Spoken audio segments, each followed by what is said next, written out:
Okay, so this year I didn't have a chance to go there, but from my last year's observation, when it was the time for Juma prayers, there were so many Christian brothers and sisters that joined us for the Friday prayer. And that's the kind of curiosity that I can say. So you have to be excited to know about the other part, to live with them in harmony. Another thing is practicing empathy. Sometimes you have to put yourself under someone else's shoes. You have to give yourself that feeling of what it means to be them.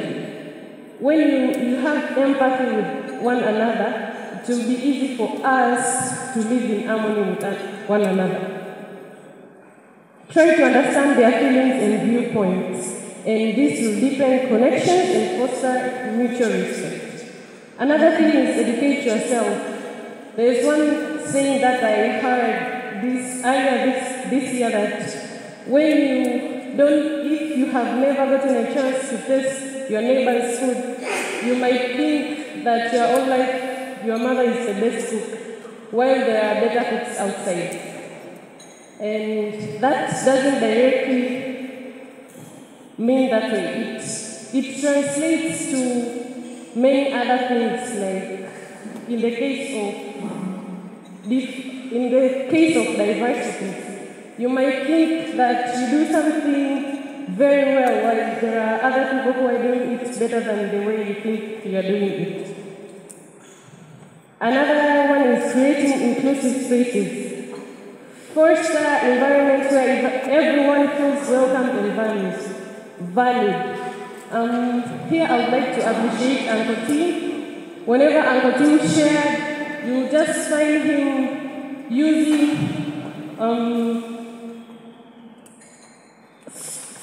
spiritual quotations like scriptures from the Holy Quran and the Holy Bible. And in that sense, people from Islamic background and Christian background feel included. Another one is sharing experiences. It's good to be open about your own background and experiences because vulnerability can build trust. If you can't be vulnerable, you can't share about yourself, you can't be open to others, it is very difficult for others to open up to you. So let's just be vulnerable in order to create this relationship with different people. And another thing, be mindful of bias. Maybe some people have a dressing style that you don't like, or you don't like the way they pray. Do not show bias. Like, these Pentecostals pray with lots of noise and screams, and these Muslims overdress themselves. How can you cover your face? How do you see where you are stepping while you're walking? So let's be mindful of our biases. Yeah, another thing is engaging in collaborative activities. Participate in community service and group projects that encourage teamwork across backgrounds. So you can go to different social activities like cleanups, marathons. You indulge yourself in different activities that will make you create a positive energy towards someone from a different background. Another thing is celebrating diversity. Yeah, we encourage to celebrate diversity both in personal and group settings. When we celebrate different traditions and perspectives, it is very difficult for us to feel the bias or the difference that's among us. Another thing is being patient and forgiving. Forgiveness is a very wide topic, and patience is very hard, but you just have to be patient. Yeah. Another thing is humility. To have harmony in diversity, you really have to be humble. we have to consider ourselves equal despite coming from different backgrounds. There is this example that someone really likes to use,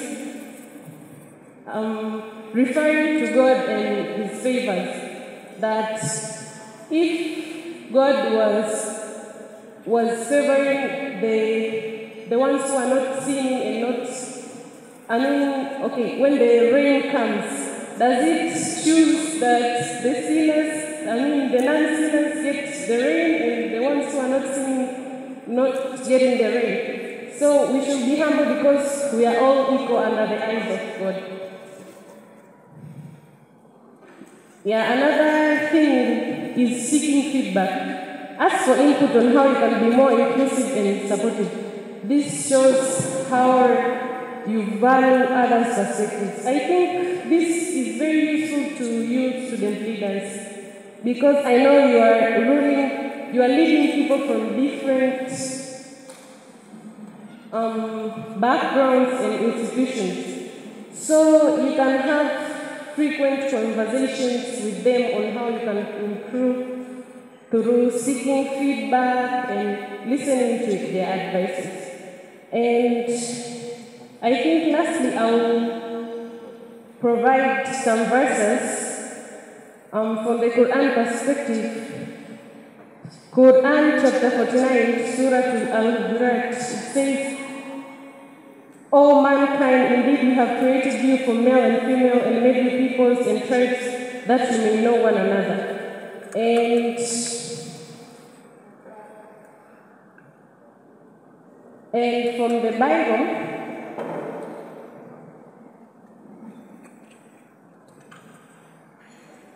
from the Bible, from the book of Acts, chapter 17, verse 26 to 27, it says, "From one man he made every nation of men that they should inhabit the whole earth, and he determined their appointed times and the boundaries of their lands.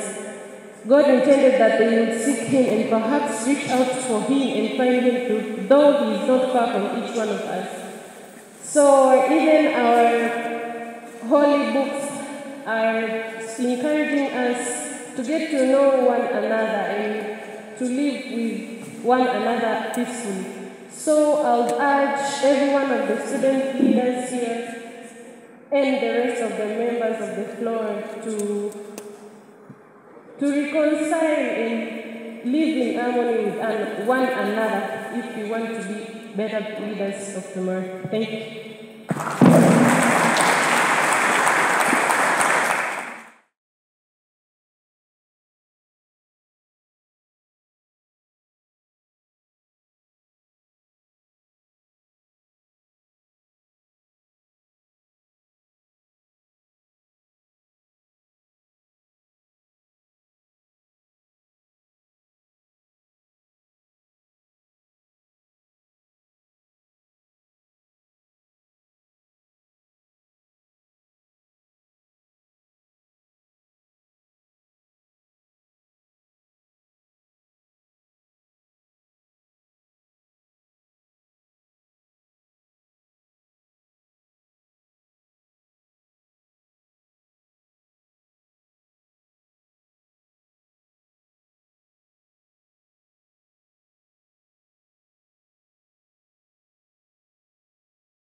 Good morning, everybody.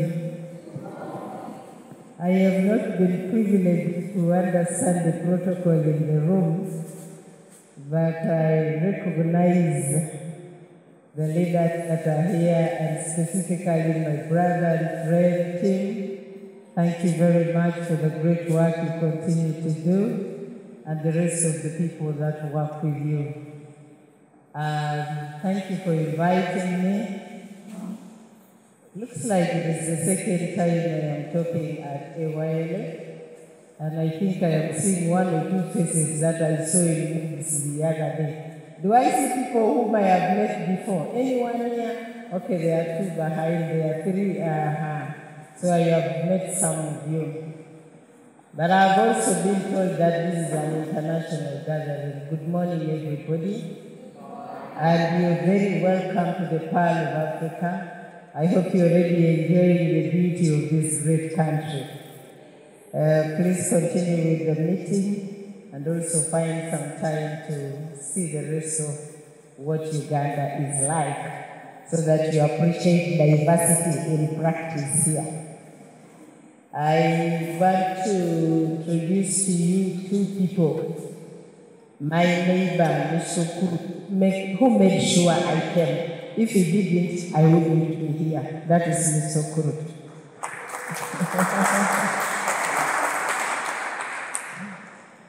And then I have a lady whom I am mentoring. She wants to be a politician. So she moves with me, listens to me, takes notes. She was a deputy head prefect in Ngora High School. She's just finished university in Makerere. She's called Alice Alaso. Please stand up. I just hope that she will make a few friends before she leaves this place. I bring you greetings from the Honorable Winnie Kiza. She was supposed to be here, but she's out of the country. She looks forward to another meeting with you people someday. One of the things that you have succeeded in doing this morning was to make sure that I didn't finish my morning devotion. Normally it lasts between 5 and 5:30, 6:30. So I had to cut off 10 minutes of the devotion so as to come here. It means I didn't sing. And if you really love me, I want you to sing this song with me. Then it will give me peace.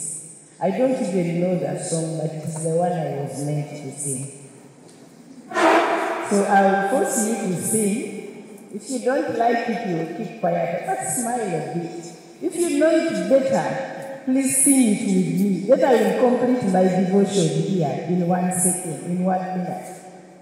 Huh? Is there somebody who is a singer here? Let me see you.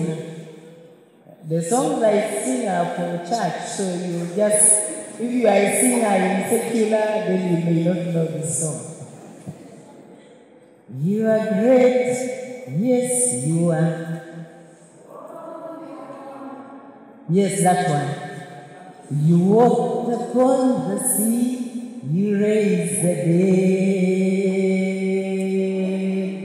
You reign in majesty, holy, yeah, everything written about you is great. You are great, holy one. You walked upon the sea, you raised the dead.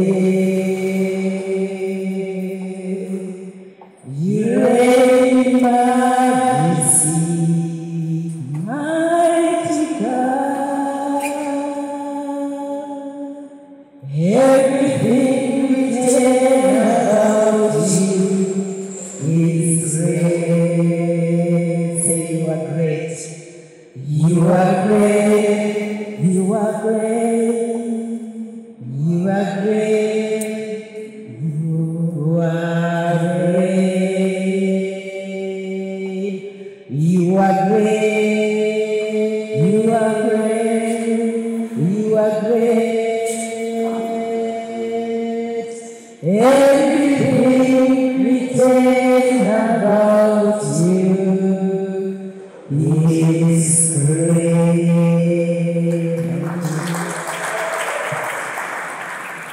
apart from politics, I preach the gospel.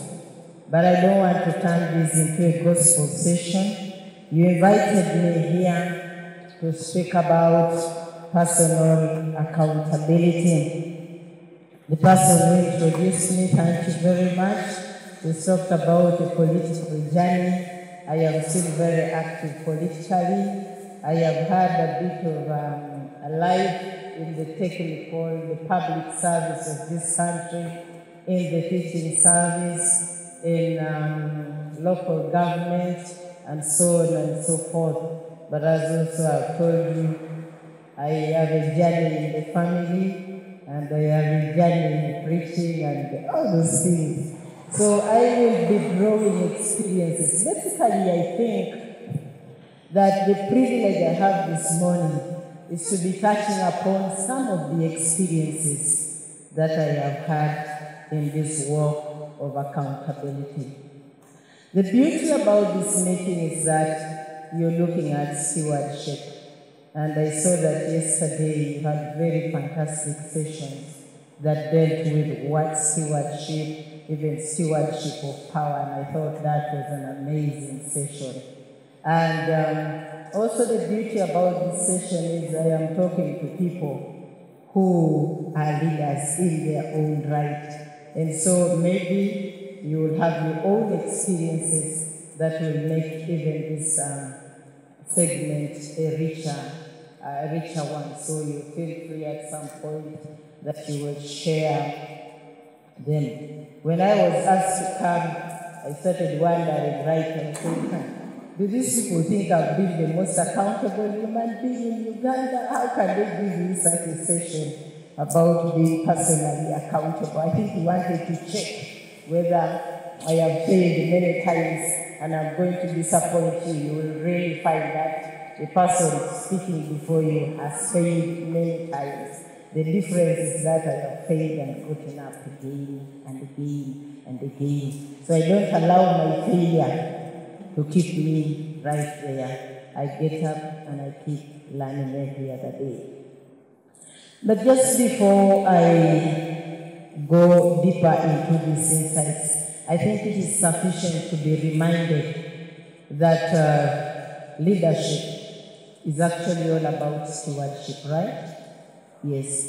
So you are a steward by virtue of the fact that as believers, God has entrusted unto us authority and opportunity and various gifts that the different holy books and specifically the Bible that I'm familiar with speak about, right from the dominion story in Genesis, which fortunately we all share. Christians and Muslims, we all believe in the creation story. And so we know that in the beginning, God entrusted us with dominion. He said, go dominate. And so we are here to dominate. We are here as stewards, authority that has been entrusted upon us. And then we have to exercise it on a daily basis. Many people know that stewardship goes with accountability and ethical behavior. You cannot separate them. If you are ever to be a good steward, you must be accountable and you must be ethical. There must be a value system that helps you navigate that. Otherwise, you will be very, very reckless the way you use your dominion mandate. It would be outrageous. I believe you're familiar with the saying that power corrupts, but absolute power corrupts absolutely.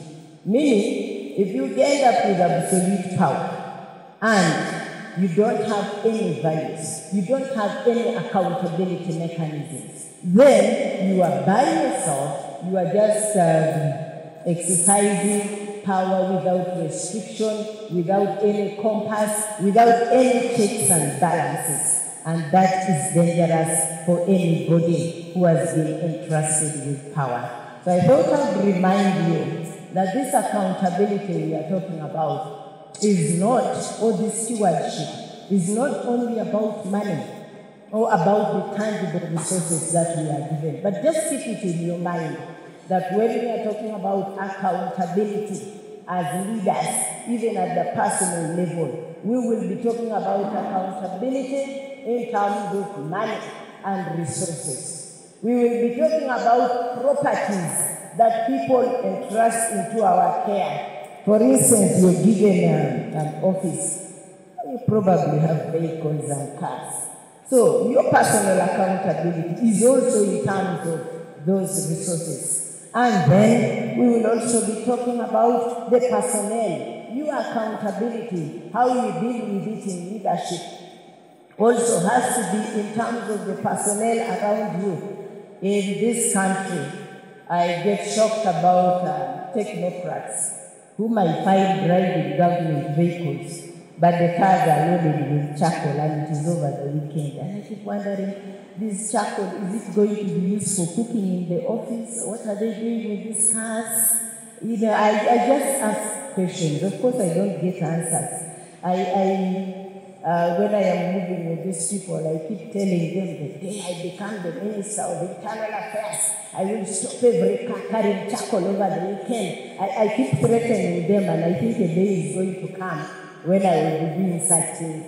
But in my heart of hearts, I expect that they be accountable. What are you using property, government property over the weekend, carrying charcoal? But you see those type of questions. The other area of accountability that we will want to be looking at, we'll keep it in mind as we go along with this conversation, is the area of personnel under us. Because you have teams that you work with. When you're talking about personal accountability, it must be a reflection of how you relate with the people that you are working with. There is accountability to your family, but there is particular accountability to this team. I will hasten to pick upon some experiences. I have been in offices. In one office where I worked, I wanted a check. I used to be in charge of young people, so I wanted a check quickly signed, and then we will organize this meeting like the one you have. And then when I sent it through the system, the boss did not want to sign my check. And the students reported, the youth reported for the meeting. I waited 10 o'clock. We couldn't get the service provider to bring food. I said, okay, let me go to this office and find out.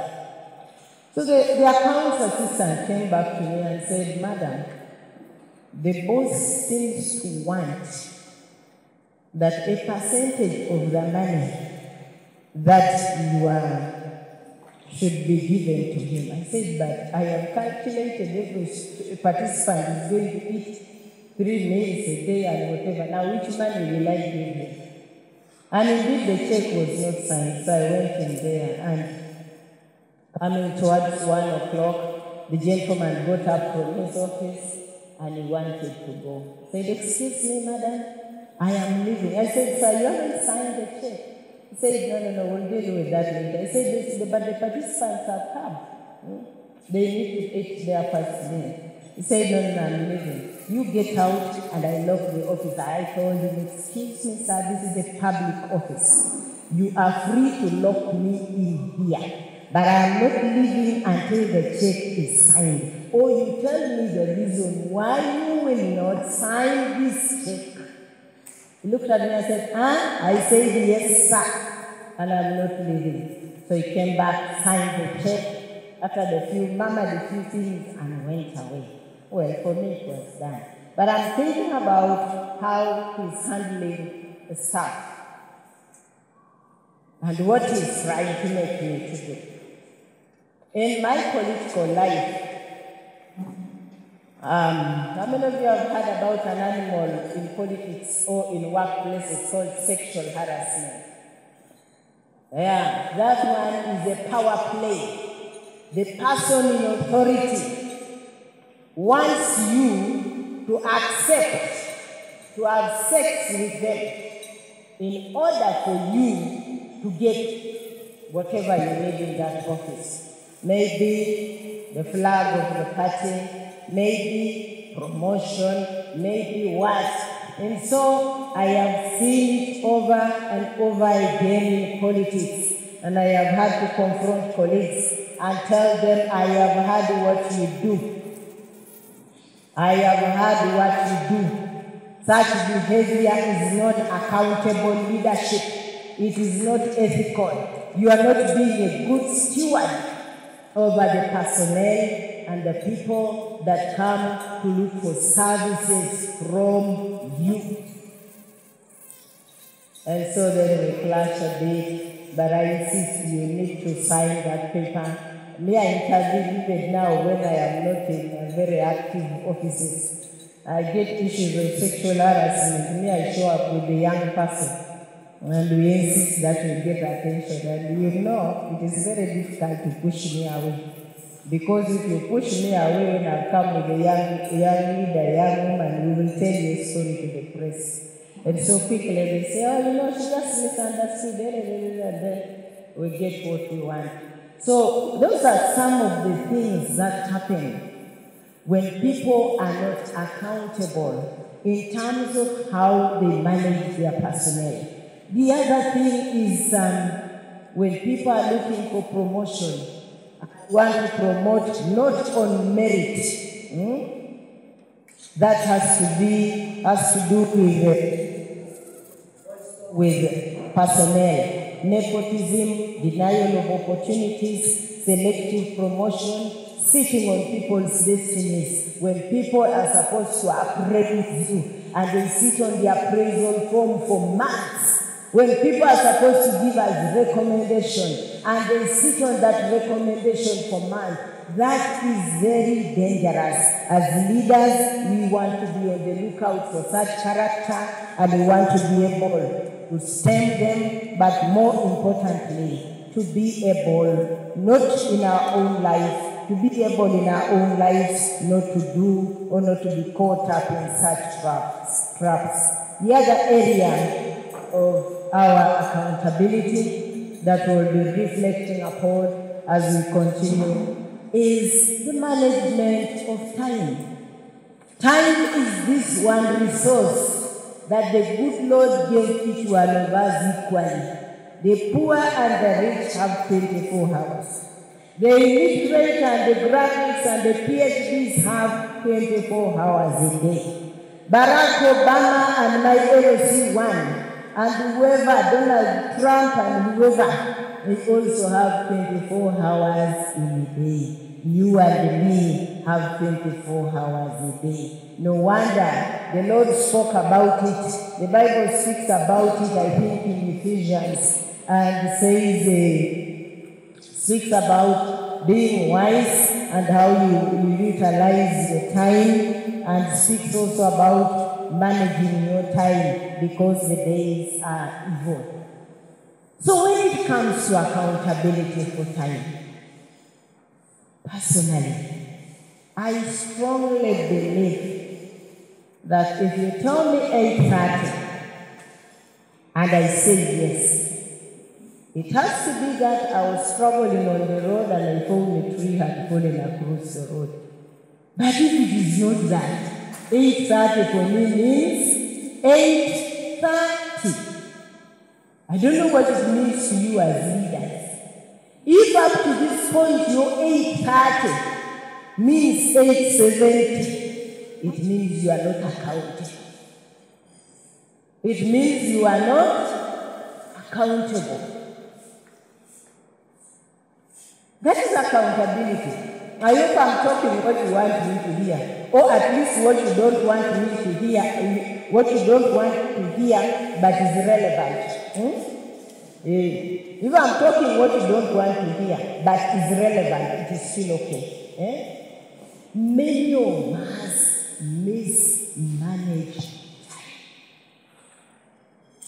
And when you get to offices, people are paid for that time.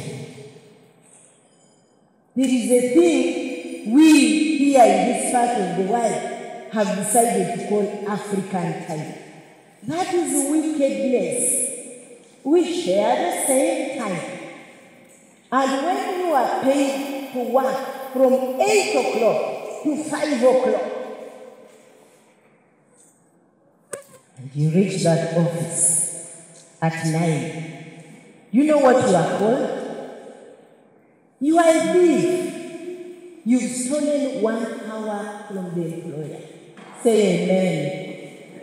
Even if you don't believe it, you just have to say it for me today. Do Muslims say amen? So when I say amen, it's okay. Okay. Because we are a diverse group. Thieves are people who reach office late and want the full pay at the end of the month.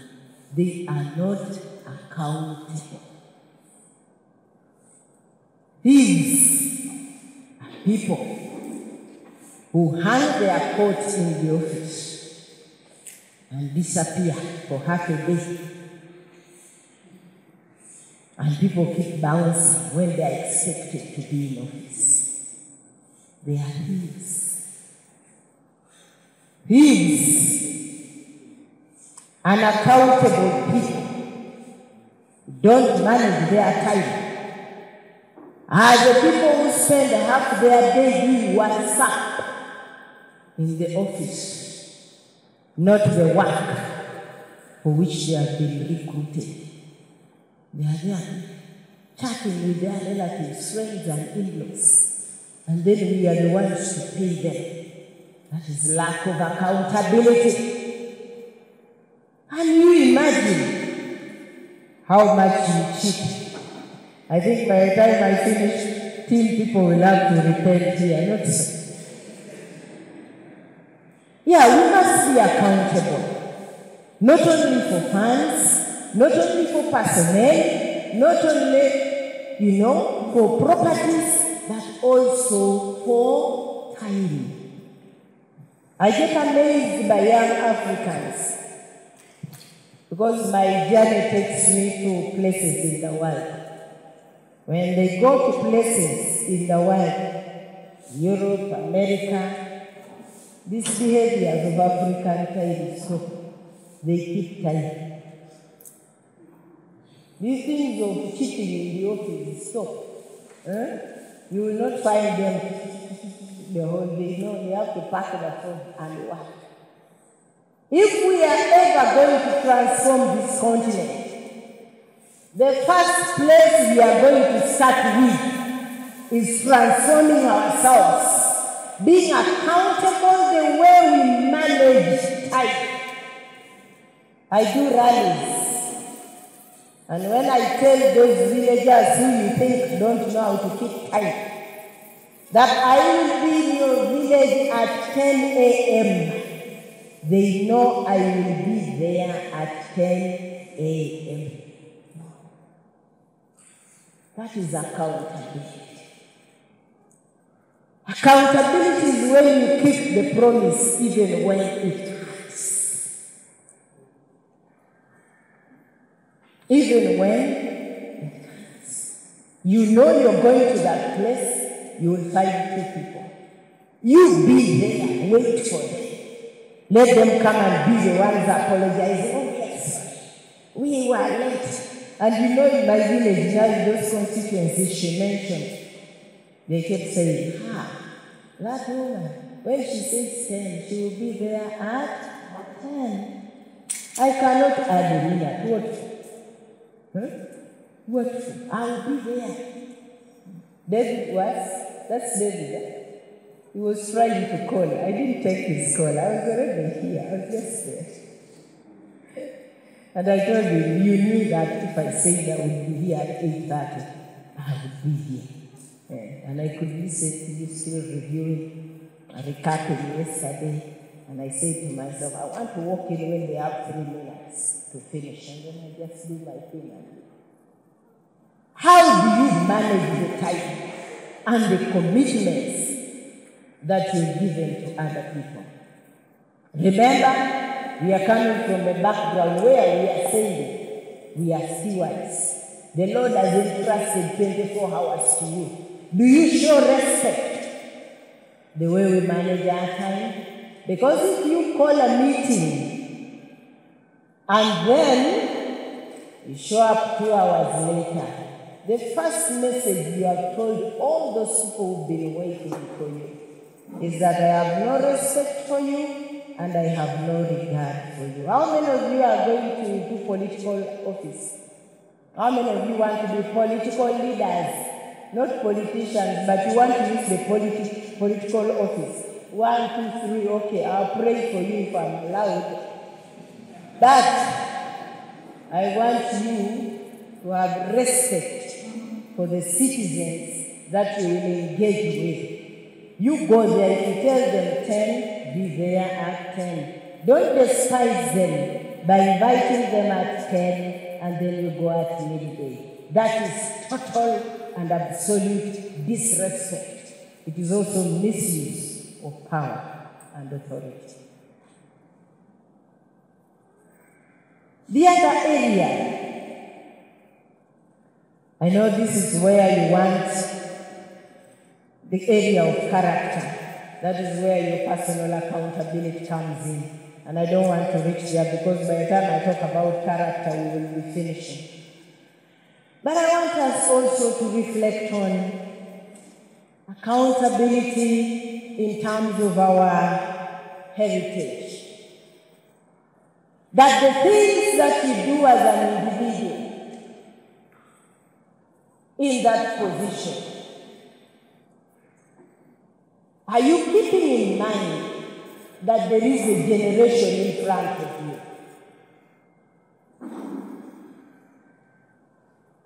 Does your behavior recognize the fact that whatever decisions you make this morning concerning any matter before you in that position of authority,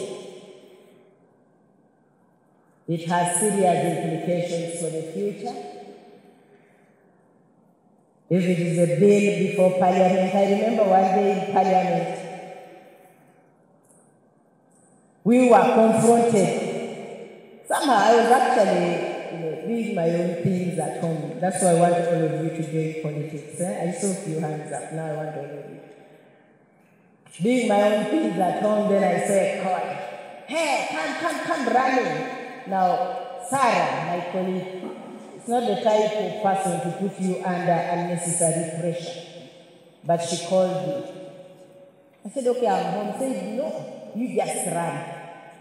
Between my home and Parliament in Uganda is probably a good 45 minutes if you subtract the jam.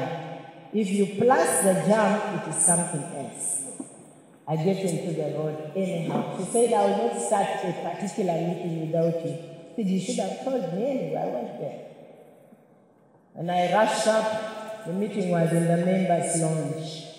And I found a good lot of visitors, like 10, 15 European visitors. And I said, Sarah, I ran straight to her. I said, you fast. So I sat. And the meeting started. And the first address. And I said, Sarah, look at me. Then I realized, oh, Sarah called me because she wanted a certain response to our European visitors that she was not going to have the boldness to give. Said she got me into the room and she knew my standard response on the matter. And our European visitors were from the European Union Parliament. And they had come, mainly women, actually all of them women. They had come to lobby the women parliamentarians in Uganda to push for a bill to legalize abortion. And that is why Sarah called me. She didn't even want to cry. And I just, the moment the first presenter did, any response, my hand was up. And I seek clarification. I say to the presenter, I say, excuse me, Madam, Honorable, please clarify to me, because you seem to think this matter is too important, the most important thing in our relationship with the EU Parliament. Just clarify to me at the individual level, if you had been aborted, would you be here? And she looked at me and said, I beg your pardon. I said, clarify to me, if you had been aborted, because this matter is so important to you, that's why you boarded the plane. If you had been aborted, would you be here this morning to lobby us to abort children? And then she said, Madam Chair, what kind of question is this? And then I said, but I thought we were going to have a call. If this is the attitude you people have, we are leaving. The meeting ended there. Our visitors left just because I asked a simple question. But you see, I asked that question because I was thinking about an unborn baby. I was just thinking about, in Uganda, there are situations where a doctor is allowed to help a mother if the mother's life is under complete threat. So which other abortion did they want me to be partaking? And so the meeting ended. I was just looking into the future. I am told that there is a Ugandan chief. I forgot to call because I've forgotten his name. I'm told that there was a Ugandan pre-independence chief in northern Uganda, in Acholi land. Anybody from Acholi? Anybody from northern Uganda? You probably may have heard Chief Achana. Huh? Is it Achana? No, Achana is the present one. No, there is one of pre-independence. Okay, we shall find the name. I'll find the name and give him and he will tell you. But anyhow, when the colonialists came, they asked that chief. They were talking matters, land, and land ownership and management and whatever. And when they asked, because the colonialists wanted some of their Acholi land, and they asked him, and he said, please give me a day or two to consult my colleagues, the leaders. And so he went on a consultation. The British came again, and after 2 days, have you consulted? And they told him, we want more time to consult. And the British came the third time. Who exactly are you consulting? He said, on matters of land, we have to consult our children, our children's children, and children's children's children, the unborn generation. That is why we cannot hand over this land as individuals that you see today. Up to today, I think we actually still have customary. No. What is communal? You hold your land as clans, Yes, they still hold their land as clans because it is entrusted to them for their children and their children's children. You only have a few because of the politics and the capitalism that has come that can now sell their land with ease. But ordinarily, the clan head in Acholi land must be parted if you're going to sell that land. So, when you are being accountable, are you looking into the future about the future implications of the decision that you are going to make? I was in the Parliament of Uganda in 2005, and everybody was, people were everywhere. They wanted to remove presidential term limits. And I stood and I said to myself, you, Alice Alaso, that's my name. You, Alice Alaso, and you better learn how to talk to yourself. Because people will be talking to you, so many people will be talking to you. There comes a moment in life where you must talk to yourself, address yourself. What is your name? The MC. Gilbert who? Kato. Gilbert Kato, you stand up in the morning, in the middle of the night and say, you Gilbert Kato, listen to me and listen to me very well. You are not going to make the wrong decision. Hallelujah. So in 2005, I said, I don't care what is going to happen in this house. You Alaso Alice, if there are few people who will stand and say, do not remove term limits in the presidency of Uganda, you are among them. If it remains only you, you will still be among them. Right now, where we are, the people in my group, we have parliamentary group of past parliaments. The people who voted to remove that thing are now saying, I wish we had not removed it. Then I'm telling them, but we told you. So you should make your decisions when you are also looking into the future. The other parameter of our accountability is personal, in terms of our character. There are two dimensions to it. But I'll focus on the values and the principles you believe in as an individual. Have you even set up principles that govern your life on a daily basis? If you don't know them, you become like a boat, a little leaf, or a piece of grass tossed by the waves on Lake Victoria. They will swim you here, they will swim you there. There is what is called values-based leadership. The political party I believe in and I subscribe to, that is our core ideology. We believe that leaders must be governed, guided, and navigated by a given set of agreed principles. So, let me check with 3 people in this room. Give me 3 values that you as an individual says, on these ones, anything outside this has crossed the red line for me. I'm not going there. Tell me 1. What are the 3 values you believe in?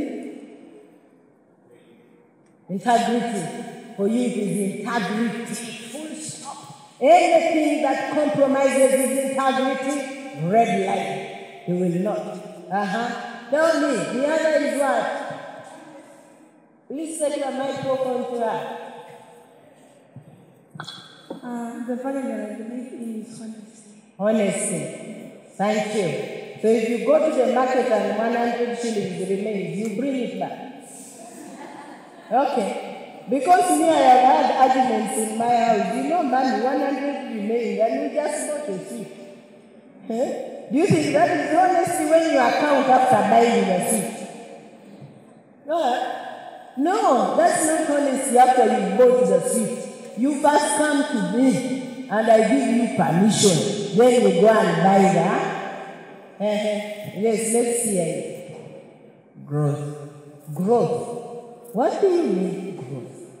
Please give it to him. Let him explain to me. How does that one work? Being able to learn new things and unlearn things that don't make me to become a better person. Okay. Openness to continuous learning. And so on and so forth. So what I'm saying is every one of us must have a value system. So that your personal accountability begins with the values that you subscribe. Honesty. One time, or many times. One time, I was in the Parliament of Uganda, and then the United States government gave me an opportunity. There is a very famous program for young leaders by the State Department. So I traveled, and Parliament of Uganda facilitated, paid my allowances and whatever. I gave them the invitation.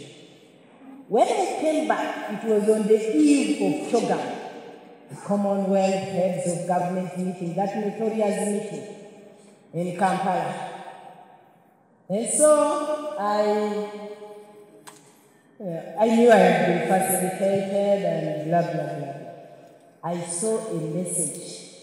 The exact amount of money that I had been given to travel to the US and stay there for 1 month had again been put in my account. Now let me tell you, you have honesty as your values. Your honesty needs to be tested when there is serious money that nobody knows.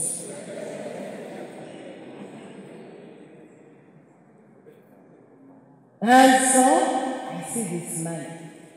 Exactly, even the cents. But I am back, I have already eaten the other one, and I'm looking at this money.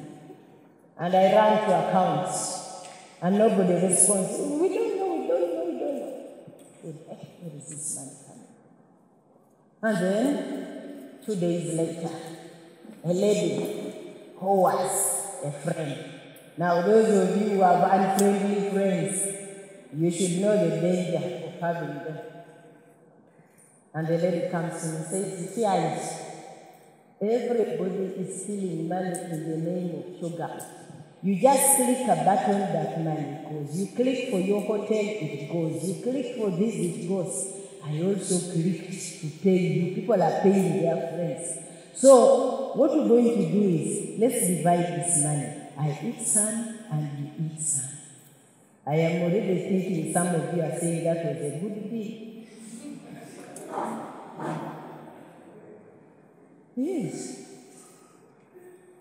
Yes. And you would say, I didn't see it. You would say, they just sent it for me. No! If you are a honest person, that's the kind of money you send back. That's the kind of money you send back. And so I just quickly went to my account, did RTGS, Bank of Uganda, Consolidated Fund. I said, if you want to pick it, go pick it from there. So the next time, they were bribing all the MPs on another matter. So I'm in my garden because I grow oranges, and that's how I survive. And I said, this money, 24 million, oh. But my salary, it came and I ate it. I have no money that I'm expecting. And I said, who's that? I called friends and said, that money, you have been sent to everybody. That will do ABC. I said, no, I'm not everybody. You people, values mean you are values. You're not everybody. You are yourself. And so I get to Parliament. I process a bank draft this time. I get to Parliament. I go to the director accounts. I say, sir, this money was sent in error to my account. It's not my salary. It's not anything that I worked for. I don't want any free money unless you explain what it is intended for. But here is the draft. The gentleman put the draft on the table and came to the door and started saying, sir, come. He called all his assistants. And they came like 4 or 5 of them, and I'm watching. And the man says, I said to you that this money we are wiring, if everybody does not bring it back, what will happen? And the staff go in chorus, that Alaso Alice Alaso will bring it back. That's what you told us. I said, don't you see? She has brought it back. Now, I brought back that money. Thank you. I brought back that money, not because I had too much money. I was broke. You know how voters put you in pressure. This one has died, school fees for A. This one is sick. All that was happening around me. So I didn't bring but because I was rich, but because I had to be painfully accountable to myself. I wrote it down. The values that you espouse. Accountable to your conscience. If you pass this bill, is your conscience okay with it? There are times you must be accountable. If you keep quiet about a matter, is it okay? Because keeping quiet when you see people doing wrong things is bad. If you're called to speak for the oppressed like me, that's my calling. You're called to fight for justice for the oppressed, to speak for them, to hold the hand of the weak, and you find them doing things that are against these weak people. You may not take a bribe, but if you keep quiet, you are not being accountable to your calling. You are not being accountable to your conscience. So the other level of accountability is not just about the values you believe in, standing family. It's also about your conscience. What does it allow you to do? And what doesn't it allow you to do? Integrity. Will you take a bribe? Accountability. Do you tell people where you are? One of the things I do with my family is that they must know where I am and what I am doing. It is accountable behavior. I am accountable to a particular group of friends because I know I am a weak person. So sometimes when I am hard pressed, I'll pick my call one Beatrice, call the second Beatrice, call another Jessica, and call. When there are about 4 or 5, there are those guys around me. I open my heart and I tell them, this area is terrible. And I say, let us pray. And they tell you that decision is poisonous.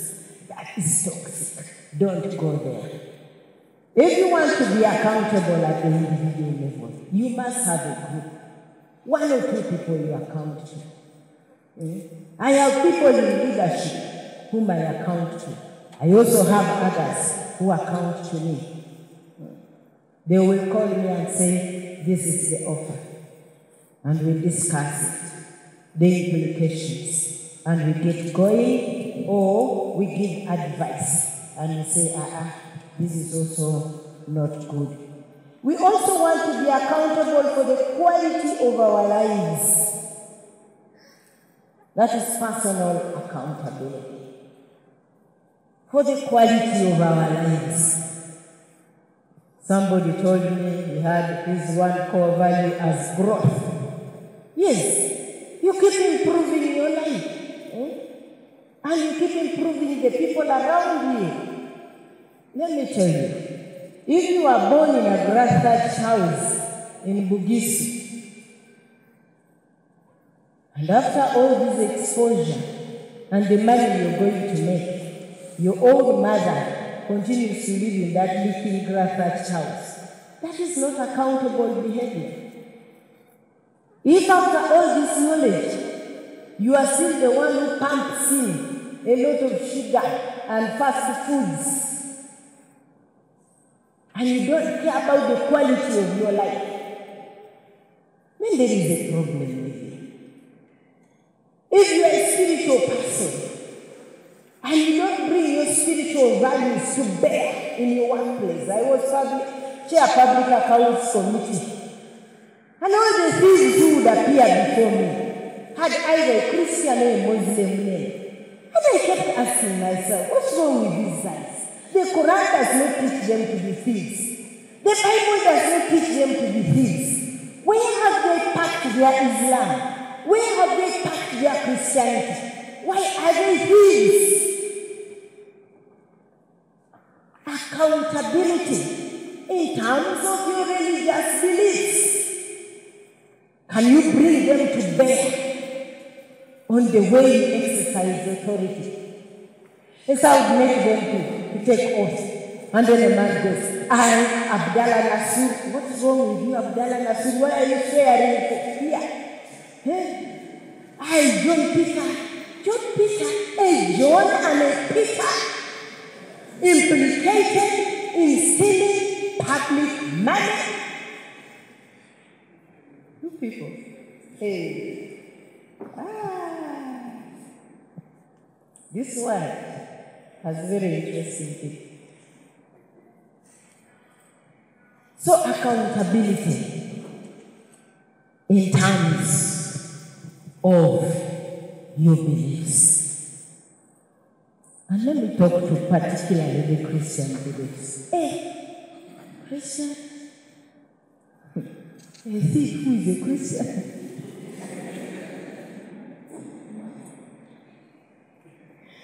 You see, when I was reflecting on this personal accountability, I concluded that while the scriptures talk about stewardship, I think we also need to have the other side of the same coin. And the other side of the same coin, the opposite of stewardship, is in John 10:10. That thief comes to steal, to kill, and to destroy. All those dimensions of accountability that I have told you require that you care, require that you protect, you require that you give life, you prosper, you build, and you do what a responsive person should do.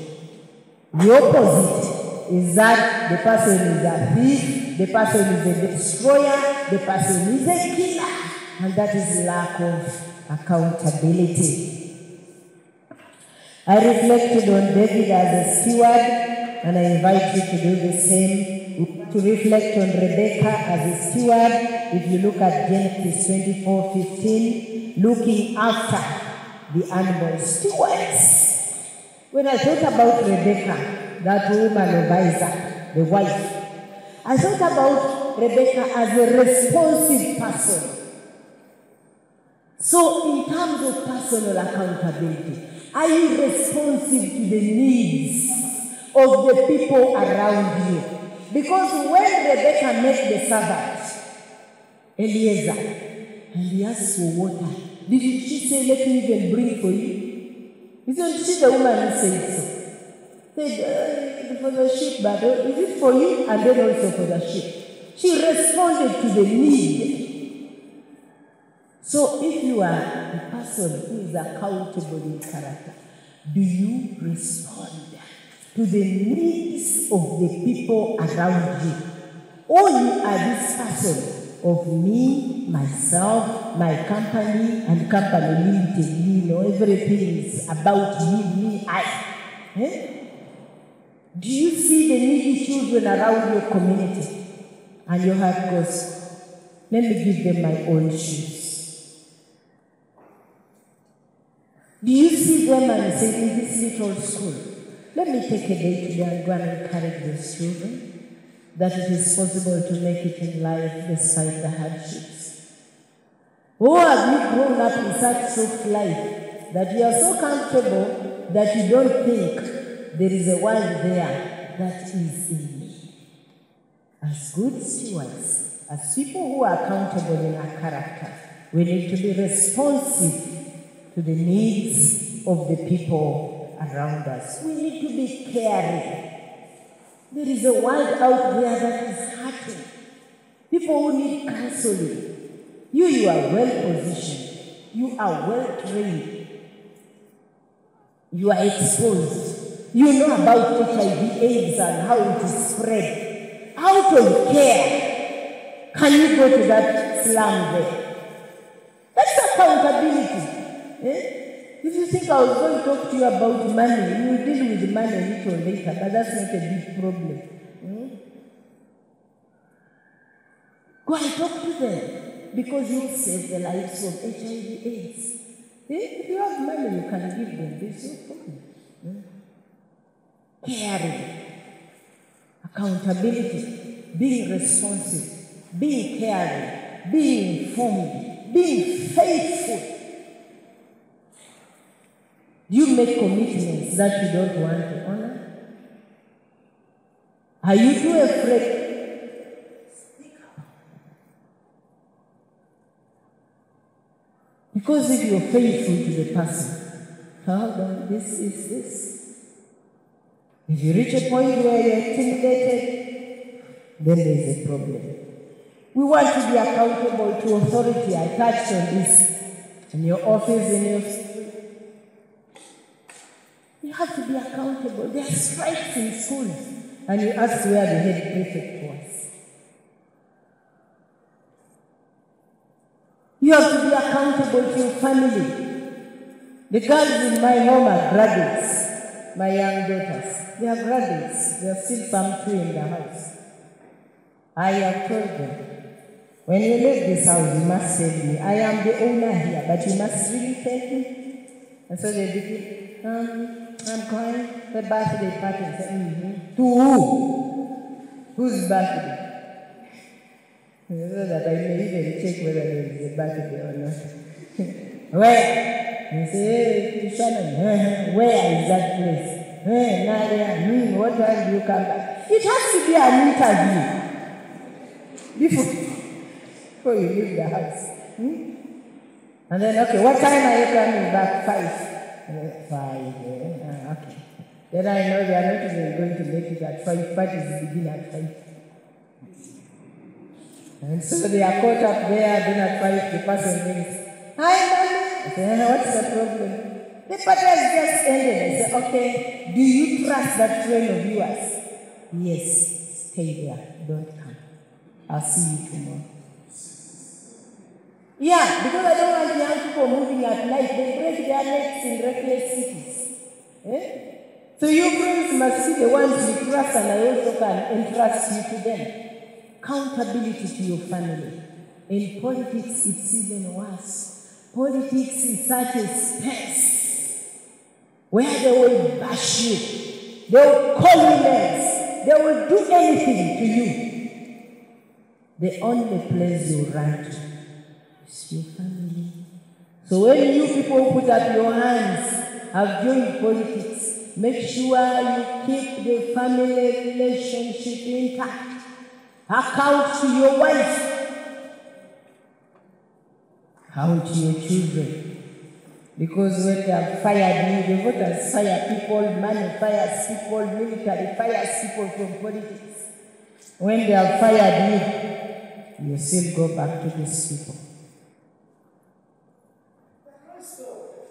It's just good manners to let people know what you're doing, how you're doing, and where you are at any one point in your life. Somebody who is in charge of timekeeping, I believe I've finished 1 hour. Is it? Not yet. Okay, thank you. That gives me a lot of talking to do. So when we talk about accountability, it is not like we are talking about hard, I don't know. Leadership is a software thing. It's not, I'm looking for the right one. But those soft things that govern your life. And the problem in Africa is that we are suffering from a leadership crisis.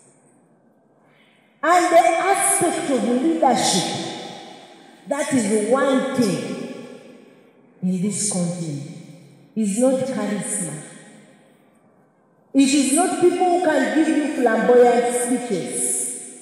It is not people who can promise you heaven on earth. No. It is leaders who exercise personal accountability. That is what we are lacking.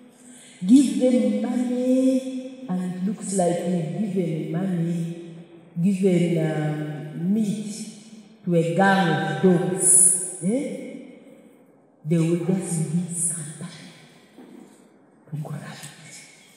So Africa is looking for leaders, whether in the workplace or in the political arena, who are able to take charge of public resources and sit there and appropriate. This one goes to education. And when it reaches education, it finds you as a technocrat.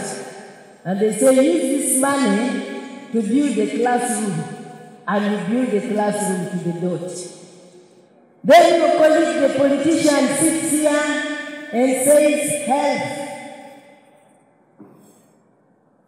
And this money finds you, the hospital administrator, and it buys drugs.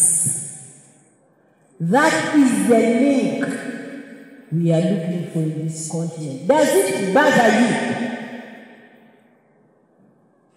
that as Africans, we have the best continent in the world? And I'm telling you, that is without doubt.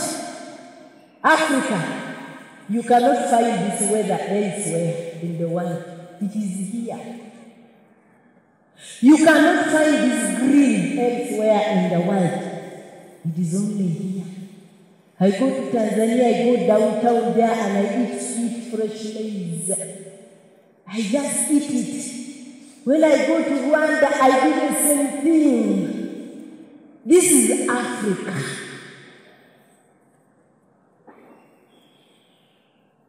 But does it matter that the prime of this continent is drowning in the oceans, trying to go to the desert?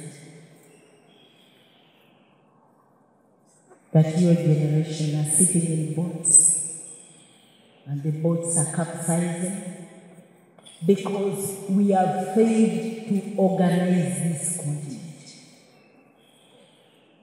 And the failure,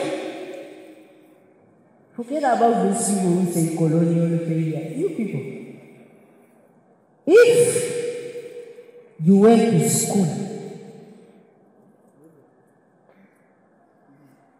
and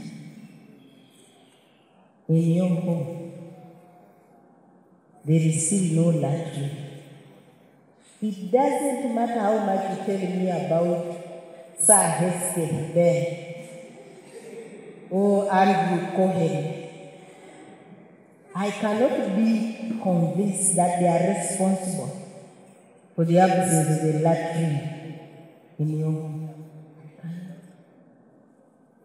They were here in 1890, 1900, the Buganda Agreement for Ugandans.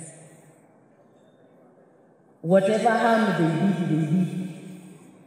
But really, for things of today, we sit down and we appropriate our money, and we steal our own money, and we say the problems are with the colonialists. You are a liar. You are lying. The crisis is a leadership question. And we are counting on you, the young people, because now the demographics are in your favor.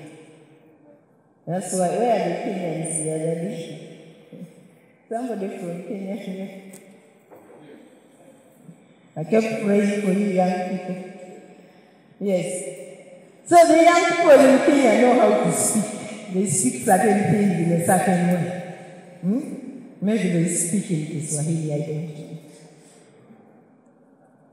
So you are the ones in the lead. My task and my generation's task is just to ensure that we transition.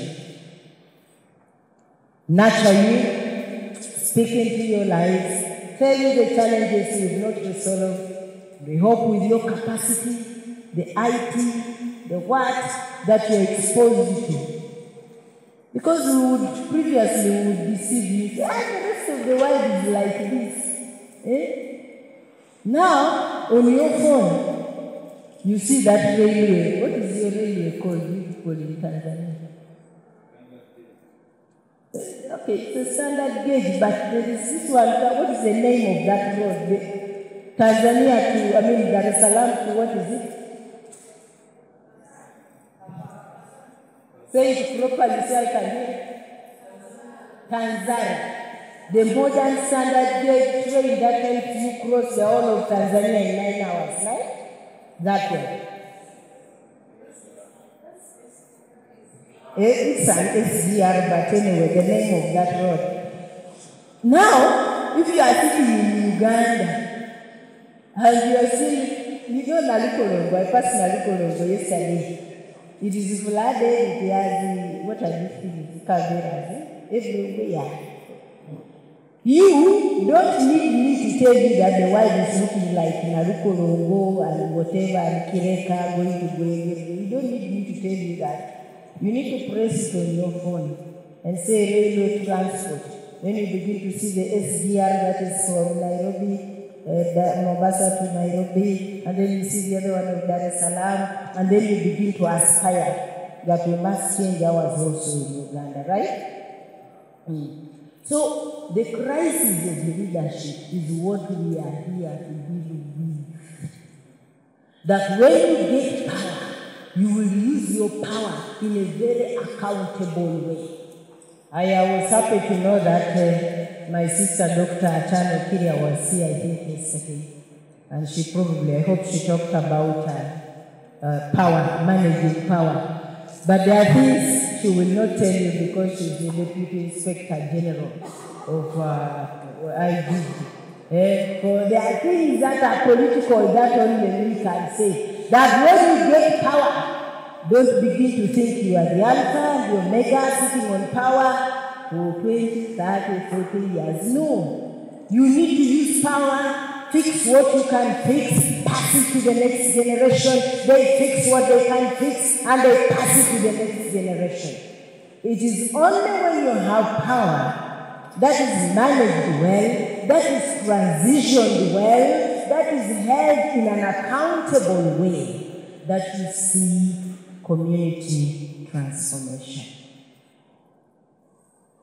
Otherwise, if you don't manage power well, you end up with a situation in Egypt. Hosni Mubarak said and said, Robert Mugabe did and did, and others are doing and doing, and before you know, the story is not a nice one. So, I am calling you, therefore, to be very, very deliberate, very conscious about the fact that whatever you have in terms of gifts, personal gifts, talents, potential, in terms of responsibility, is delegated. And once it is just given in trust, kindly use it in a very accountable way. We are accountable to ourselves, we are accountable to our communities, to our families, we are accountable to God, we are accountable in the decisions that we make on a day-by-day basis. Lastly, I want to talk about the fact that with accountability fails, life has its own way of sanctioning. Yeah. So every country has a leadership code of conduct. Every country has a penal code. And if you use public monies, you can easily be arrested now or in the future. And yes, you will be penalized. One of the things I'm promising the thieves in Uganda is that whether now or in future, when the opportunity arises, we will ask them to account for the monies they have stolen. So, but also, I read a story somewhere, and somebody was saying, this girl went for an interview. Her father had left her poor, but when she went for an interview, she mentioned the name of the father. Actually, when the father was dying, she literally cursed the father, said, hey, just die like that, nothing to leave me on. Eh? But when she went for an interview, the panel just heard the father saying, that man, a man of integrity. If you are his daughter, you have this job. What name are you going to leave? What name are you going to leave so that the sanctions of the world and the sanctions of the community are not going to fall upon you? The sanctions of the law will not fall upon you. But also, do you know that God wants you to be a faithful and a trusted servant? You reflect on Matthew 25:23. Jesus illustration says, well done, you good and faithful servant. Are you the type that people will see when you are leaving an office and they say, oh, good riddance, let her go. That woman was a thief. Or they will say, we will miss her. We will miss you. I walk in this country with my head high. Because even the thieves of Uganda know they fail.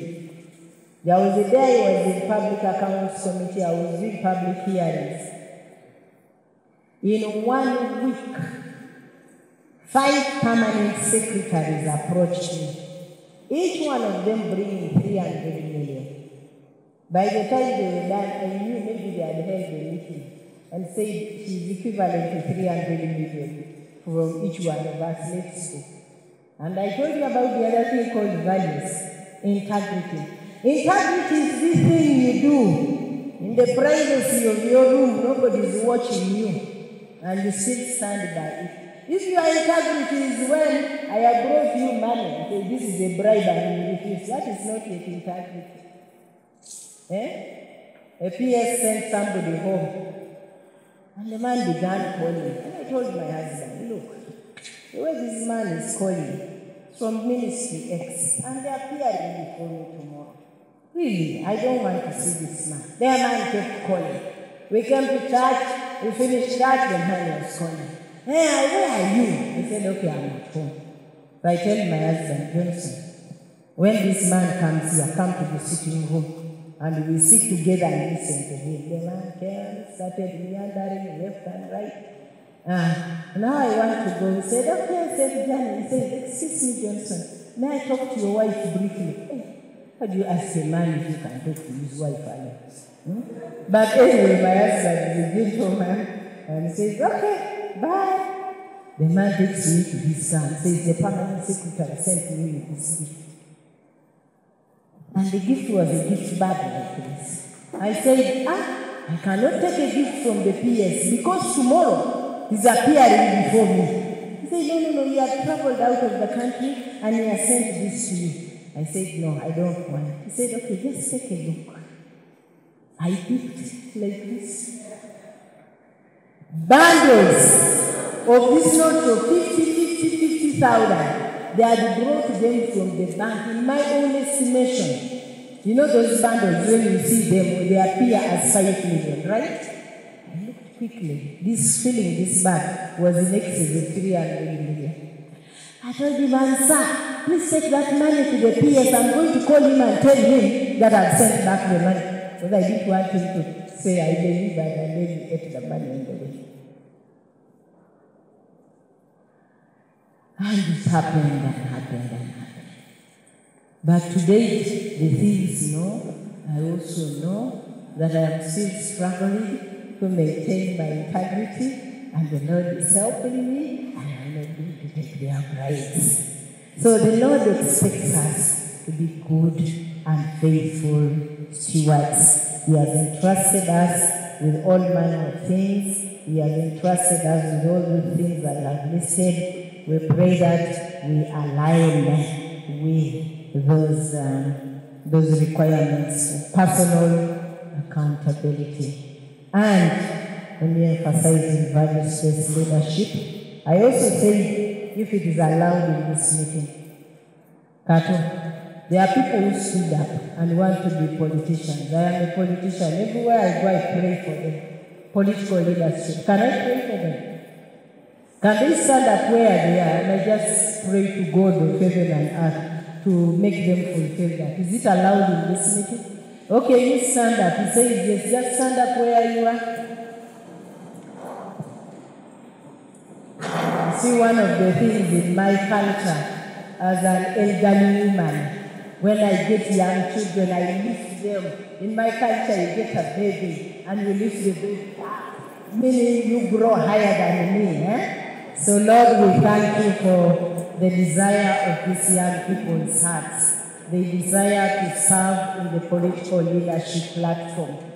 We pray that, Lord, you will help them, you will cause them to fulfill this dream. You will open doors, you will guide them, you will give them the opportunity. And Lord, we pray in their hearts of hearts, they will make a commitment that when you place them there, they will exercise accountable leadership.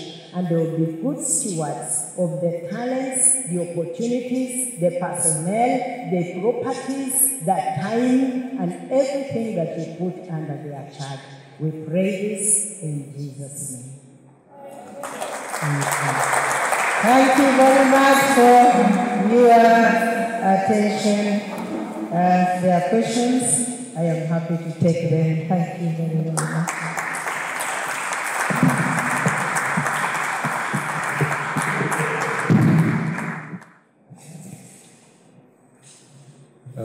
Thank you, Honorable. My name is Edison from Rwanda, from AYLF Rwanda. Let me take also this opportunity to say amen for the prayer that you have now brought to us. Yes, you have shared about personal accountability. I got some few questions. Number one, I was asking, how do you believe personal accountability among political leaders, whether in Uganda or any other country, can influence the public trust and governance effectiveness? Number two, how can individuals consistently hold themselves accountable, even in the situations where they are not being monitored by other people or in the presence of other people? Thank you so much. Thank you. I want to take 3 questions. I now have 2. I don't know what to do. Okay, let me take 3 people now. I'm looking for a lady, but okay. Thank you very much for the opportunity. For purpose of record, my name is Among. I'm a student at the Islamic University in Uganda, and I come from Uganda. So, Honorable, my question is very simple. How can one overcome procrastination and take action? How can one overcome procrastination and take action when it comes to personal accountability? Thank you. Okay, I love the fact that people are giving questions, not stories. Let's maintain that. Let a question be a question. Okay? I want to balance the board. I think I've been like this, now I will do it like, you should agree, I'm in the middle here. Where should I put the microphone?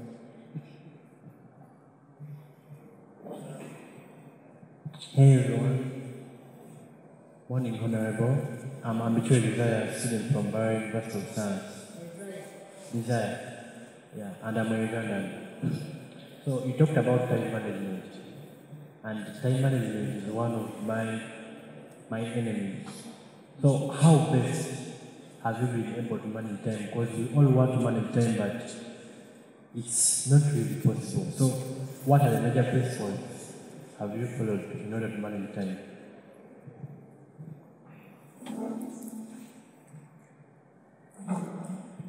Okay, there's one burning question to this set, then I close it off. Thank you. Mheshimiwa, thank you for your wonderful presentation. My question, I'm Zulfa Hamed from Tanzania. Zulfa Hamed from Tanzania. My question is,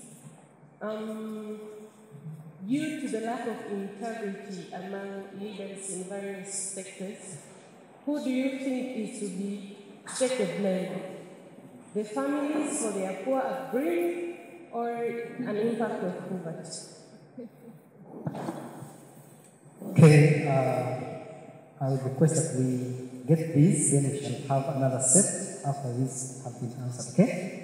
We shall have them in bits. When they become many and you find maybe what you want to ask is answered in this set. So I will request that we get those for the first set of questions.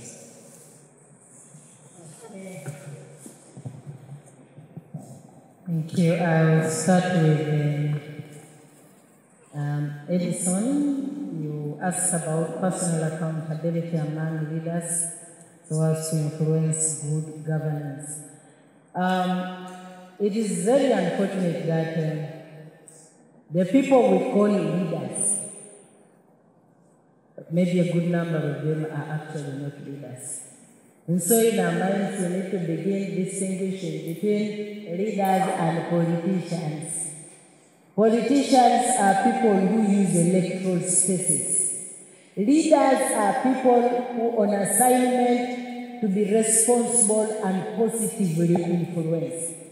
So sometimes you are lucky if you get a person on that political space who is a leader.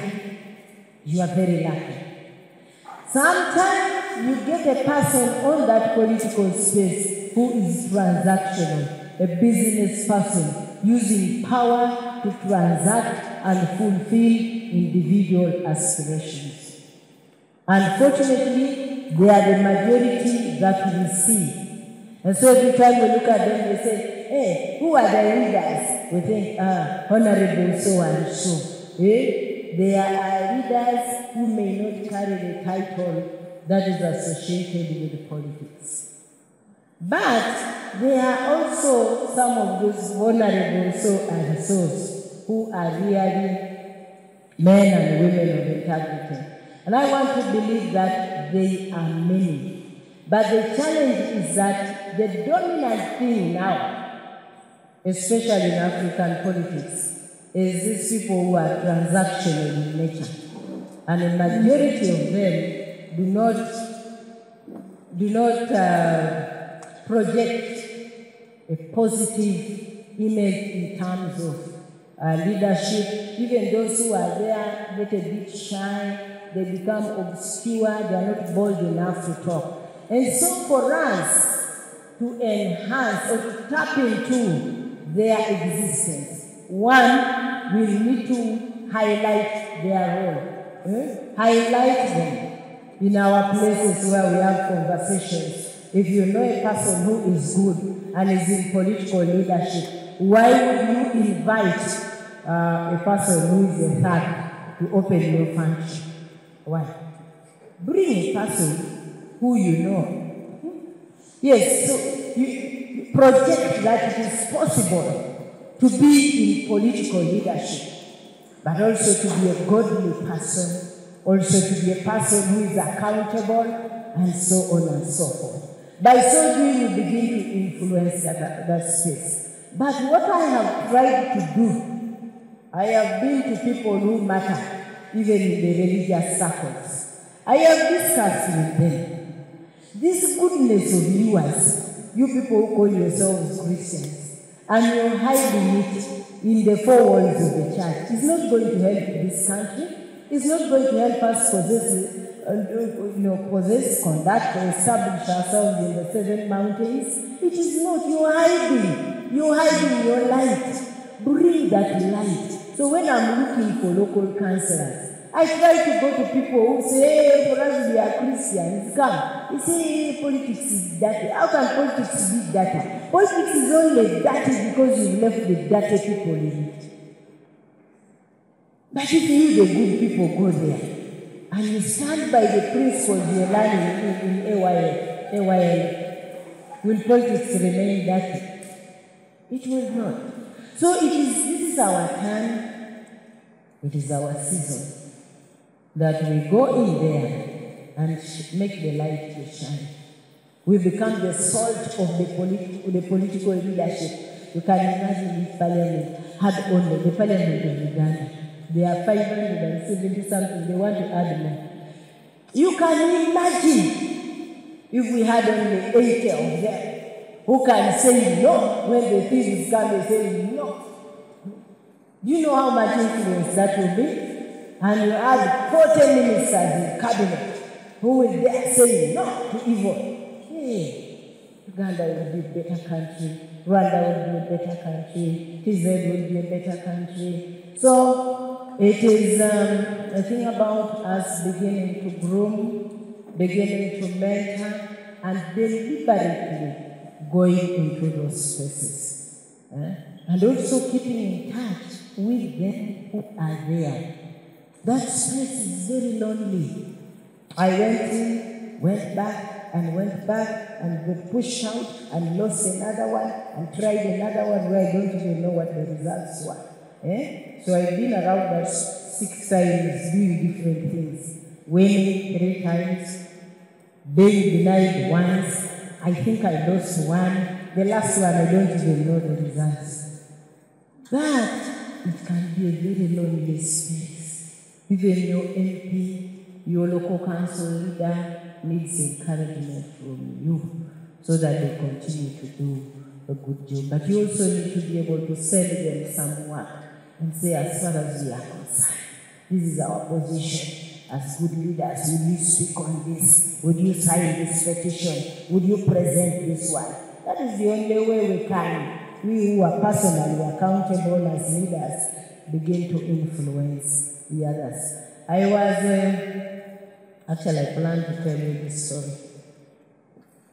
There is a Ugandan lady who was very good in another platform, very Christian and doing ministry. When I heard she was contesting to join politics, I and my driver and I, we prayed all manner of prayers. We said, Lord, for the sake of ministry, do not even let her win. This place is so bad. But somehow, she made it and go to parliament. And that parliament wrote her off, not only from politics, even from ministry. She's nowhere. You can't even hear her singing. So, personal accountability among leaders, influencing governance is a very critical thing. But we have to continue working on it. Individual accountability, how do you even start? Build the value system for yourself and commit to it. Commit to it. I also say get an accountability circle. Here you have friends. You also have a friend who will tell how you're progressing. A friend who will dare call you and say, how are you voting on this matter? How are you doing? You're looking for a job. I hope you've not succumbed to sleeping with people in order to get a job. There has to be an accountability circle. And then your beliefs, if they are good beliefs. I don't think you are witches in this room. If you're good beliefs, practice the good beliefs. Take the beliefs into practice where you work. I'm not saying go there and hold a crusade in office. No. I'm saying if your Bible or the Quran tells you thou shalt not steal, then don't steal, even in your workplace. Don't say I need a public man. If God said I don't steal money from my mother. No, just don't steal. Among in procrastination is a sin. It is just like a nice word, but it is a sin. It is a sin of not doing what you know is right, and then you don't start working on it. So if you want to be accountable, once you have defined your needs, please begin to act on them. These are not things like a workshop, so we shall hold it tomorrow. Accountable behavior, accountability, personal accountability is a lifestyle. You live it every day of your life, whether people are watching or not. So you begin by being accountable. If you say, I'm going to read a chapter in a day, you must read that chapter. If you say, I must pray every day, you must pray every day. So if you procrastinate and say, I'll begin next week, I'll begin the other year, you'll never begin. It's a lifestyle. It's also a personal decision. And once you've written and committed, get going. And you'll find that your systems begin to adjust with Isaiah, time management. Isaiah, on time management. Since your name sounds like Isaiah, let me give you a verse to read. Isaiah, you on time management, go and read Romans 13:14. The days are evil. If you want to be caught in the evil of these days, you fail to manage time. Yes, that is a verse for you. And then Ephesians 5:15 also talks about time management. So, if you are caught up in a situation where you can't manage time, that is dangerous. Begin to retrain yourself. You retrain yourself by planning. How do you plan your day? I planned my day that I'll be here at 8:30. And I have to be here at 8:30. I have also planned something for 2 o'clock. I'll be there at 2 o'clock. I will not be diverted. So if you plan your day, you are worried. W-A-R-Y, I think it's that word. You are careful that you don't get diverted. There will be many things that come in the middle there that want to drag you. But you planned your day and you have your priorities.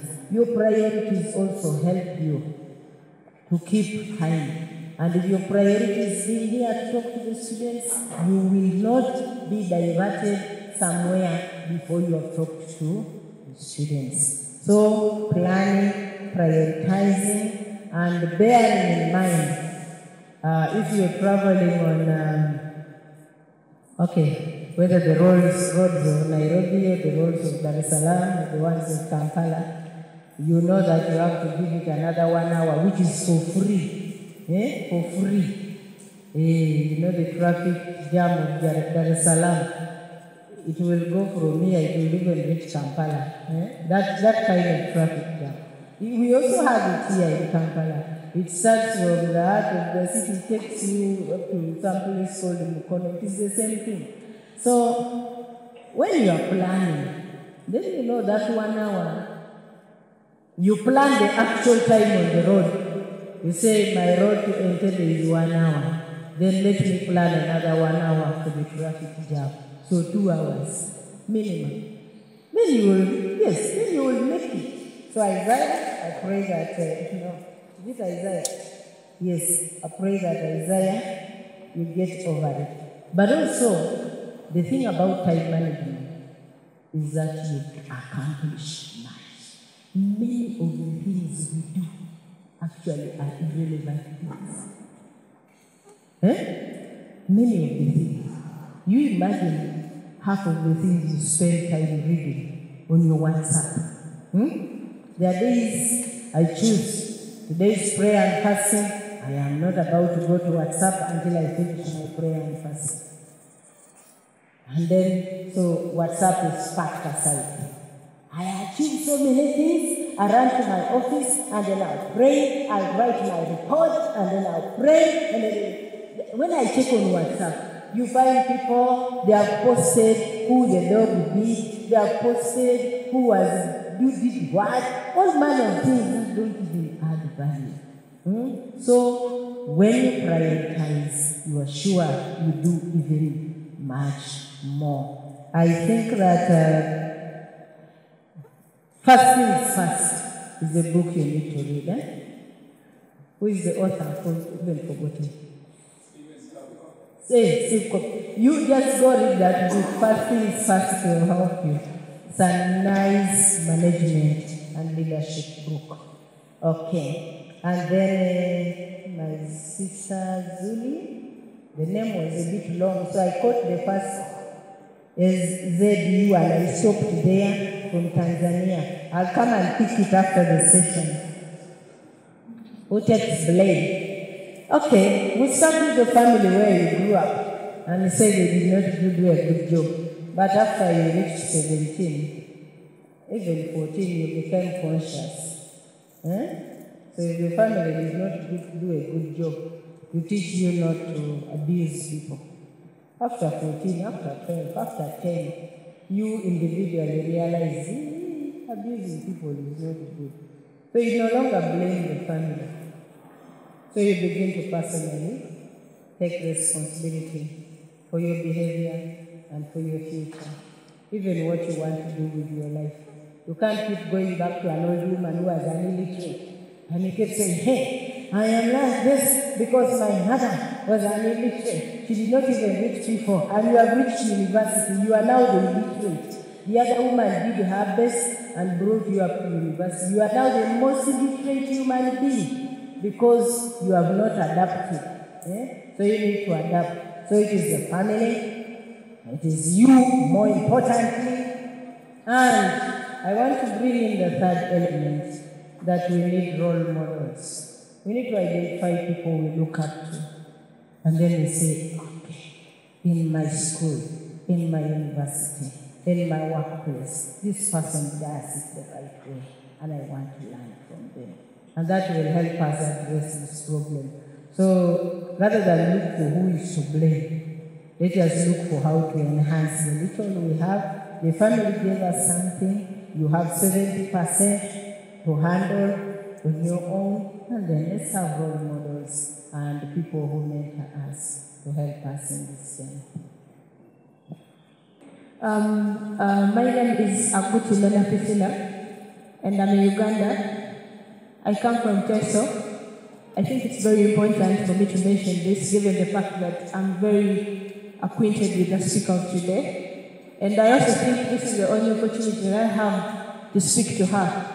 The very first time I heard you speak, Madam Alaso, was I think in my primary 7. I watched you on TV, and I just fell in love with who you are. And from then I started, should I say, stalking you, following the footsteps that you had. And I also come from Serere, and a couple of times I heard my father speak about you during the political season, and that gave me a lot of interest in knowing who you are.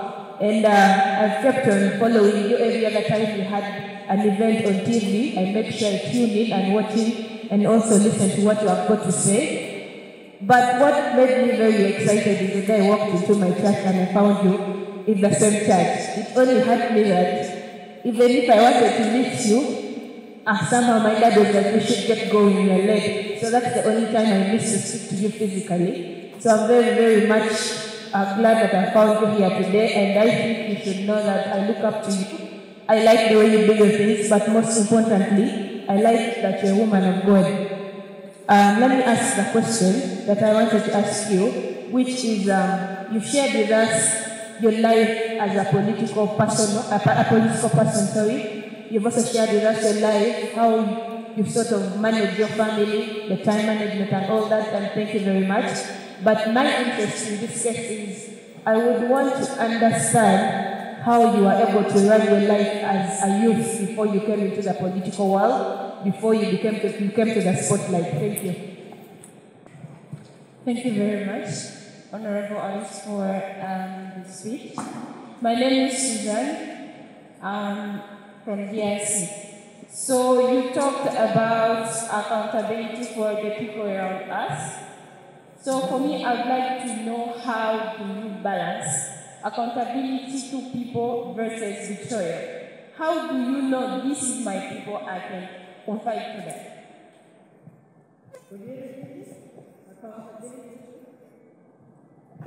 Accountability versus betrayal. Like, how do you know I can trust this person and I cannot trust this one? Yes, thank you very much, Honorable, for that great presentation. I have one question. Most of the time, leaders give us the perspective of what they were able to overcome. I'd like to hear a scenario where you actually were not accountable. In your 3 seasons in Parliament, one point where you actually, or 2 seasons, 2 experiences where you actually were not able to stand with your accountability principle. One last question from a guy.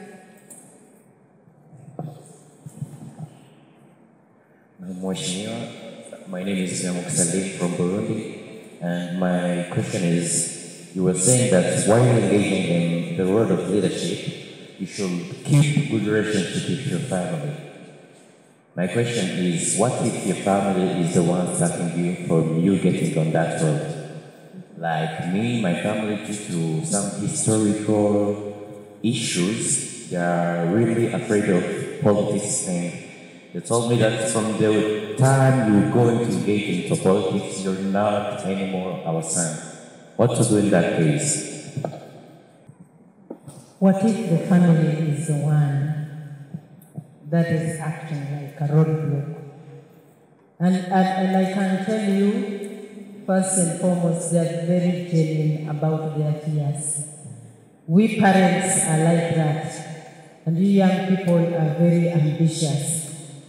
So many times we want to act, please. You know, there was a year in my life, I was an adult working with the local government, and riding a motorcycle, I fell, got involved in an accident. One of the things I said is, don't tell my mother.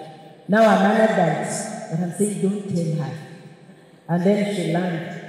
She came, and she reminded me that I was her child after all. She was very serious. You didn't come here on your own. You are my child. I'm like, okay, ma'am, I'm very sorry.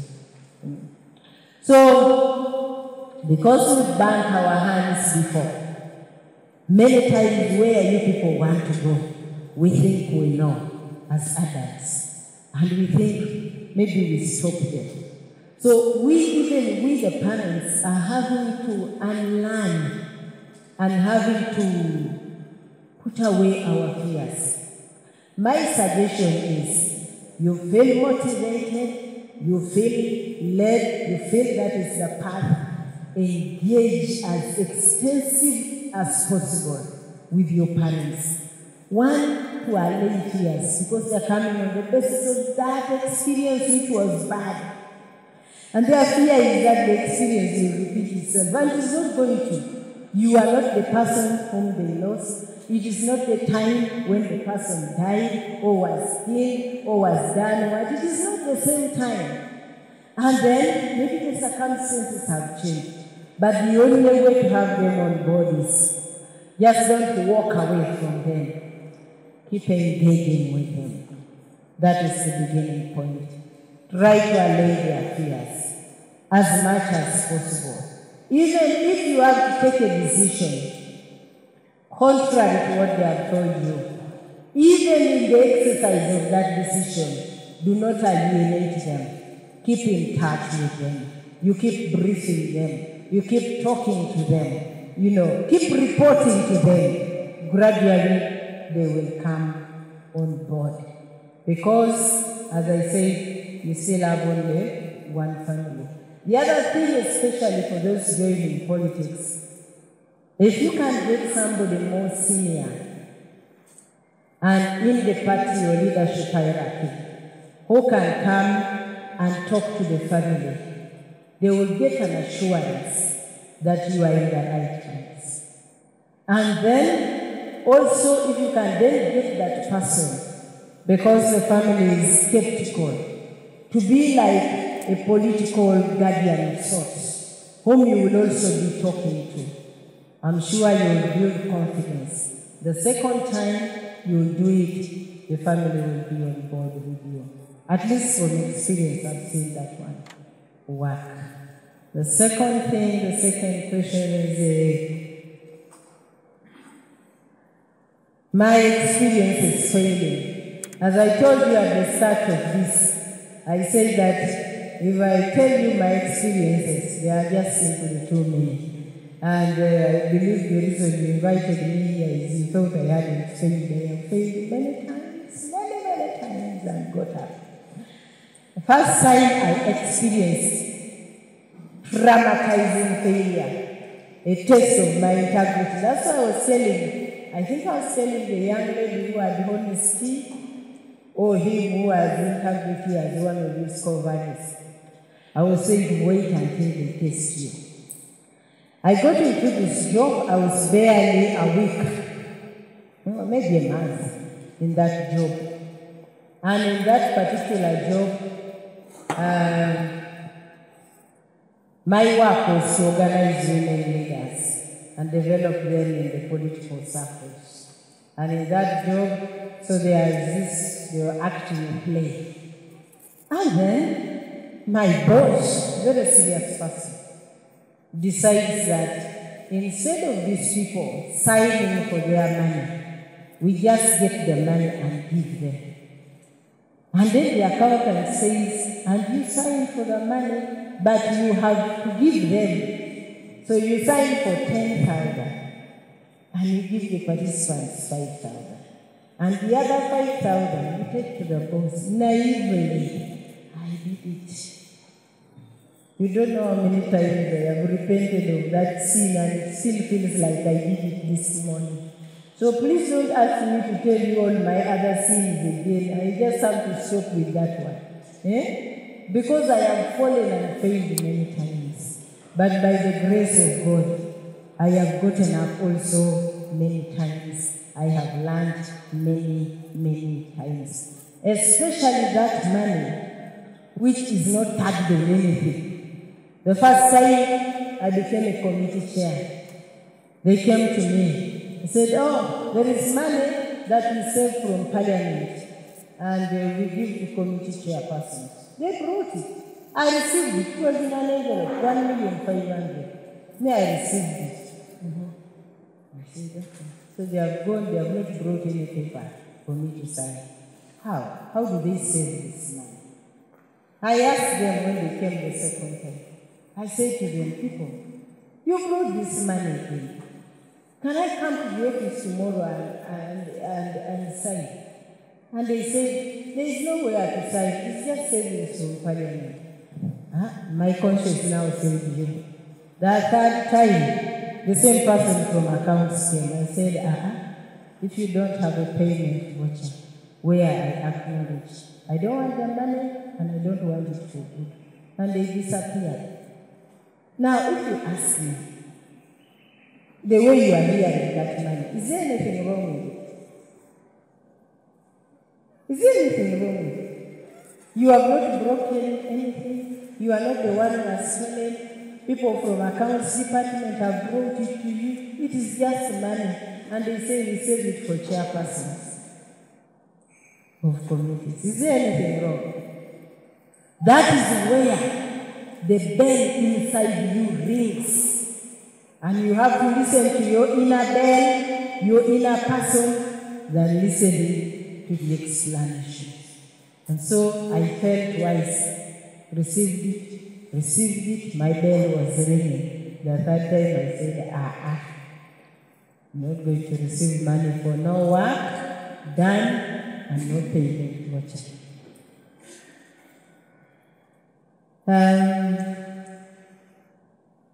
Susan, where do you draw accountability versus betrayal by friends? I pray a lot about my friends. I think my friends are in Amos 4:4. Susan, you sound like a Bible person. How can two work together unless they agree? So for me, my friends are subject to that verse. You can't want to be my closest. You can be my acquaintance. You can be my workmate. You can be, we can talk. But when it comes to deep inner accountability, you must meet the test of Amos 4:4. I am a professing, confessing, unapologetic Christian, and therefore my friends, betrays and Jessica others, they must be complete, unapologetic, publicly professing Christians.